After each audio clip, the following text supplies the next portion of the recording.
વડોદરામાં વિવિધ વિસ્તારોમાં એસઓજીની ટીમના દરોડાની કાર્યવાહી 20થી વધુ ટીમો દ્વારા સામૂહિક દરોડા પાડવામાં આવ્યા છે।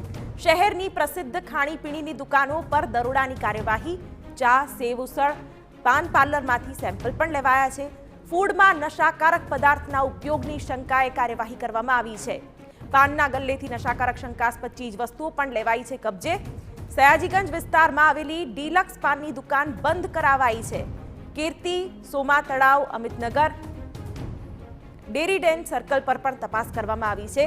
આ સાથે એસઓજી કોર્પોરેશનના ફૂડ ઇન્સ્પેક્ટરની આ સંયુક્ત કાર્યવાહી છે। વડોદરા એસઓજી અને ફૂડ વિભાગે સંયુક્તપણે કામગીરી હાથ ધરીને વડોદરા શહેરની પ્રસિદ્ધ ખાણીપીણીની દુકાનો પર દરોડા પાડ્યા છે। ખાસ તો શાળા અને કોલેજોની આસપાસના એવા સ્થળો પર તપાસ હાથ ધરવામાં આવી છે કે જ્યાંથી વસ્તુ ખાવા માટે બાળકો વારંવાર जिद करता होय छे। भोजन सामग्रीमां नशाकारक पदार्थनी शंकाने पगले आ तपास हाथ धराई छे।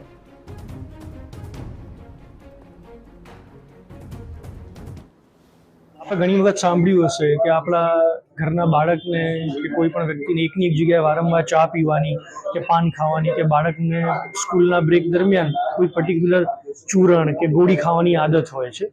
तो पोलीस कमिश्नर श्री गहलोत साहेबनी सूचनाथी आज रोज वडोदरा शहरनी एसओजी टीम तथा फूड विभागना जे फूड सेफ्टी ऑफिसर्स छे एमने साथे राखीने आज समग्र वडोदरा शहरमां अगाऊ अमे एक सर्वे कर्या हता खानगी रीते અને આજે અમુક ટાર્ગેટેડ લોકેશન ઉપર આપણે એક સામટા ફૂડ વિભાગ, એસઓજી પોલીસ, વડોદરા શહેર પોલીસ એને સાથે રાખીને આપણે રેડ કર્યા છે।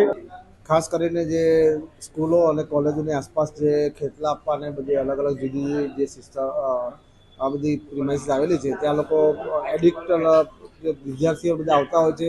એમાં જે ચામાં વારંવાર લોકો શું નાખતા હોય છે તેમજ અમુક જુદી જુદી ખાદ્ય ચીજમાં શું નાખતા હોય છે એની ચકાસણી માટે ખાસ બે સંયુક્ત રીતે કામગીરી કરવામાં આવી છે। એસઓજીનું કહેવું છે કે ટીમ દ્વારા સમયાંતરે આવું સરપ્રાઇઝ ચેકિંગ કરવામાં આવશે। જવાબદારો સામે કડક કાર્યવાહી કરવામાં આવશે।